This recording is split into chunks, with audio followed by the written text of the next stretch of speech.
கர்த்தருடைய பரிசுத்த நாமத்திற்கு ஸ்தோத்திரம். இந்த புதிய மாதத்திற்கான வாக்கு தத்தமாக தேவன் அருளிய வேத வசனம் பரிசுத்த யோவான் எழுதின நற்செய்தி நூல் 1 அதிகாரம் 14 வசனம். யோவான் 1:14. அந்த வார்த்தை மாம்சமாகி கிருபையினாலும் சத்தியத்தினாலும் நிறைந்தவராய் நமக்குள்ளே வாசம் பண்ணினார். அவருடைய மகிமையை கண்டோம். அது பிதாவுக்கு ஒரே பேரானவருடைய மகிமைக்கு ஏற்ற மகிமையாகவே இருந்தது. The word became flesh and made his dwelling among us. We have seen his glory, the glory of the one and only who came from the Father, full of grace and truth. வாக்கு மனிதன் ஆனார், நம்மிடையே குடிகொண்டார். அவரது மாட்சியை நாங்கள் கண்டோம். அருளும் உண்மையும் நிறைந்து விளங்கிய அவர் தந்தையின் ஒரே மகன் என்னும் நிலையில் இம்மாட்சியை பெற்றிருந்தார். ஆமென். இது டிசம்பர் மாதம். இந்த மாதம் இயேசு கிறிஸ்துவின் பிறப்பின் நற்செய்தியை அறிவிக்கும் மாதம். இந்த மாதத்தில் தேவன் அற்புதமான வாக்குத்தத்தத்தை நமக்கு அருளியதோடு கிறிஸ்துவின் பிறப்பின் ஆழமான ஆன்மீக உண்மையை மிக அழகாக நமக்கு வெளிப்படுத்துகிறார். இது குறித்து சற்று ஆழமாக தியானிப்போம். இந்த தியானம் இயேசு கிறிஸ்துவின் பிறப்பின் நற்செய்தியை அனைவருக்கும் பறைசாற்ற நமக்கு பலத்தையும் ஞானத்தையும் தரும் என்று கர்த்தருக்குள் நான் விசுவாசிக்கிறேன். இன்றைய வாக்குத்தத்த வசனம் இரட்சிப்பின் மர்மத்தையும் தேவ கிருபையின் ஆழத்தையும் வெளிப்படுத்துகிறது. வார்த்தை மாம்சமாகி என்று சொல்லியிருப்பதை கவனியுங்கள். தேவன் தம்முடைய மகனாகிய இயேசு கிறிஸ்துவை இந்த பூமியில் மனிதனாக அவதரிக்க அனுப்பினார். இது மனிதனின் பாவத்தையும் துன்பத்தையும் தீர்க்கும் தாழ்மையின் உச்சமாகும். அவர் தேவனுடைய ரூபமாயிருந்தும் தேவனுக்கு சமமாய் இருப்பதை கொள்ளையாடின பொருளாக எண்ணாமல் தம்மை தாமே வெறுமையாக்கி அடிமையின் ரூபம் எடுத்து மனுஷர் சாயலானார் என்பதை பிலிப்பு 2 அதிகாரத்தில் வாசிக்கிறோம். இந்த மாதத்தின் முதல் தியானம் தேவன் எவ்வளவு தாழ்மையுடன் மனிதனாக வந்தார் என்பதை நினைவு கொண்டு அதன்படி நடப்பது. நமக்குள்ளே வாசம் பண்ணினார் என்று சொல்லியிருப்பதை கவனியுங்கள். தேவன் தூரத்தில் இல்லை, அவர் நம்மோடு வாசம் பண்ணும் இம்மானுவேல் ஆவர். இம்மானுவேல் என்பதற்கு தேவன் நம்மோடு இருக்கிறார் என்று அர்த்தமாகும். அவர் நம் உடன் இருந்தால் இருளில் ஒளி பிறக்கிறது. இதை விசுவாசிக்கிறீங்களா? அதனால 2வது தியானம் என்ன தெரியுமா? அவர் நம்மோடு இருக்கிறார். அவர் வாசம் பண்ணும் இதயம் நம் இருதயமாகட்டும். அவர் நம் இருதயத்தில் வாசம் பண்ண பரிசுத்த இருதயத்தை தயாராக வைத்திருப்போம். கிறிஸ்து நமக்குள் பிறந்து நம்மோடே வெளிப்படட்டும். அவருடைய மகிமையை கண்டோம் என்று சொல்லப்பட்டிருப்பதை கவனியுங்கள். கிறிஸ்துவின் வாழ்க்கை, போதனை, அதிசயங்கள், சிலுவை மரணம், உயிர்த்தெழுதல் இவை அனைத்திலும் தேவ மகிமை வெளிப்பட்டது.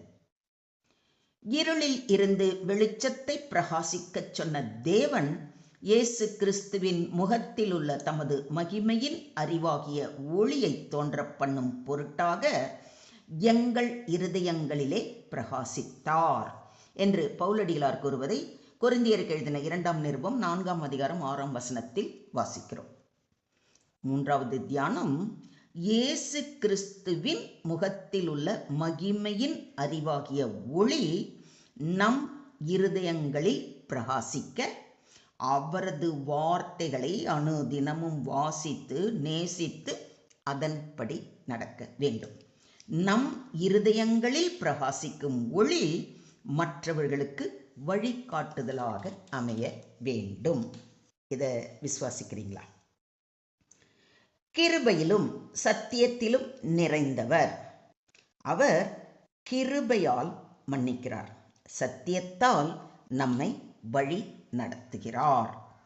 நானே வழியும் சத்தியமும் ஜீவனுமாய் இருக்கிறேன் என்று நம்முடைய ஆண்டவராகிய இயேசு கிறிஸ்து கூறியிருப்பதை யோவான் 14:6 வாசிக்கிறோம். ஸோ 4வது தியானம், நாமும் அவரை போல கிருபையில், அதாவது கருணையில் நிறைந்தவர்களாய் சத்திய வசனங்களுக்கு கீழ்ப்படிந்து தேவன் நமக்கு மன்னித்தது போல நாம் மற்றவர்களுக்கும் மன்னிக்க வேண்டும். இந்த மாதம் வார்த்தையாகிய தேவன் மாம்சமாகி நம்மில் வாசம் பண்ணுகிற மாதம். தேவன் தாழ்மையுடன் வந்தார். வானத்தின் மகிமையிலிருந்து பூமியின் தாழ்மைக்கு வந்தார். நம்மை அணுகுவதற்காக, நம்முடைய தோல்வி, வேதனை, பிரச்சனை அனைத்தையும் உணர்வதற்காக மனிதனாக பூமிக்கு வந்தார். நமக்காக, நம்முடைய பாவங்களில் இருந்து நம்மை மீட்பதற்காகவே இந்த பூமியில் மனிதனாக பிறந்தார். தேவன் நம்மோடு வாசம் பண்ணுகிறார். அவர் தற்காலிக விருந்தினர் அல்ல, நம்மோடு தங்கும் தந்தை, நம்மை வழி நடத்தும் தோழன். தேவ மகிமை வெளிப்பட்டது. சிலுவையில் அவர் அன்பின் மகிமை தெரிந்தது. உயிர்த்தெழுதலில் அவரின் வல்லமை வெளிப்பட்டது. நம் வாழ்வில் அவருடைய கிருபை வெளிப்பட வேண்டும். கிருபையும் சத்தியமும் நம்முள் நிறையட்டும். கிருபை மன்னிக்கும் இதயம், இரக்கம், நன்மை. சத்தியம் நேர்மை, ஒழுக்கம், நம்பிக்கை. இவை கிறிஸ்துவின் இயல்புகள். அவை நம்மில் பிரதிபலிக்கட்டும்.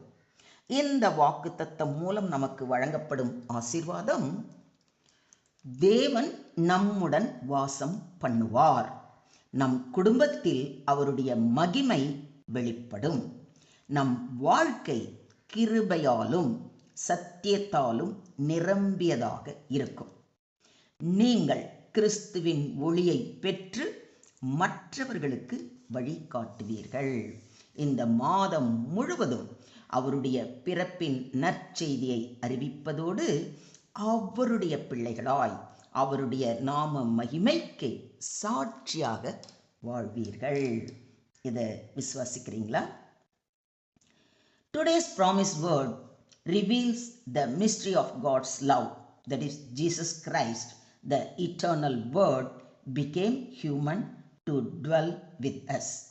He came not in glory but in humility, not to judge but to save. As we enter December, let us allow Christ to dwell in our heart and let His grace and truth shine through our lives. May this month be a testimony of His presence, peace and glory in and through us. Amen. இந்த December மாதம் Emmanuel, தேவன் நம்மோடு இருக்கிறார் என்ற நம்பிக்கையில் வாழ்வோம். நம் வாழ்க்கை அவருடைய கிருபையின் சாட்சியாகட்டும். ஸ்தோத்திரம். துதிகளின் மத்தியில் வாசம் செய்யும் தேவாதி தேவனுக்கு தினமும் ஸ்தோத்திரம் செலுத்தி அவருடைய நாம மகிமைக்கு சாட்சியாக வாழ அவர் பாதம் பணிவோம். ஸ்தோத்திரம் ஆண்டவரே, ஸ்தோத்திரம் கர்த்தாவே, ஸ்தோத்திரம் ஸ்தோத்திரம் ஸ்தோத்திரம். எங்களை அதிகமாய் நேசிக்கிற எங்கள் அன்பின் தகப்பனே, உம்மை நன்றியோடு துதிக்கிறோம், ஸ்தோத்திரிக்கிறோம் அப்பா. இந்த வருடத்தின் 11 மாதங்களில் எங்களை கண்ணின் கருமணி போல பாதுகாத்து இந்த வருடத்தின் கடைசி மாதமாகிய 12வது மாதத்திலும் அடியெடுத்து வைக்கும்படியாக கொடுத்த கிருபைக்காக கொடான கொடி நன்றிகளை ஏறெடுக்கிறோம். உம்முடைய பிறப்பின் நற்செய்தியை அறிவிக்கும் இந்த மாதத்தில் வார்த்தையாகிய நீர் மனிதனாகி எங்கள் மத்தியில் வாசம் பண்ணுவதற்காக கோடி ஸ்தோத்திரம் அப்பா. உம்முடைய கிருபையாலும் சத்தியத்தாலும் எங்களை நிறைத்து வழி நடத்த வேண்டுமாறு தாழ்மையுடன் வேண்டிக் கொள்கிறோம். இந்த கிறிஸ்மஸ் மாதம் வெறும் கொண்டாட்ட மாதமாக ஆட்டம் பாட்டம் கொண்டாட்டம் என்று இல்லாமல் உம்முடைய பிறப்பின் முழு நோக்கத்தையும் அறிந்தவர்களாய் புரிந்தவர்களாய் உமது நாம மகிமைக்கு சாட்சியாக வாழ எங்களுக்கு கிருபை செய்யும். இந்த மாதம் முழுவதும் உம்முடைய பிரசன்னம் எங்களுக்குள் வெளிப்படட்டும். எங்கள் வீட்டில் சமாதானம் நிறையட்டும். என்றும் நீங்கள் உள்ளத்தில் வாசமாய் இருக்க எங்களை பரிசுத்தப்படுத்த எங்களை முற்றிலுமாக தாழ்த்தி உம்முடைய கரங்களிலே ஒப்பு கொடுக்கிறோம். நீங்க பொறுப்பெடுத்துக்கோங்க, நீங்க வழி நடத்துங்க.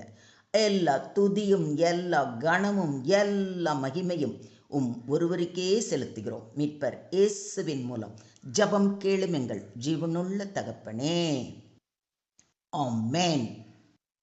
என் ஆத்துமாவே கர்த்தரை ஸ்தோத்திரி, என் முழு உள்ளமே அவருடைய பரிசுத்த நாமத்தை ஸ்தோத்திரி.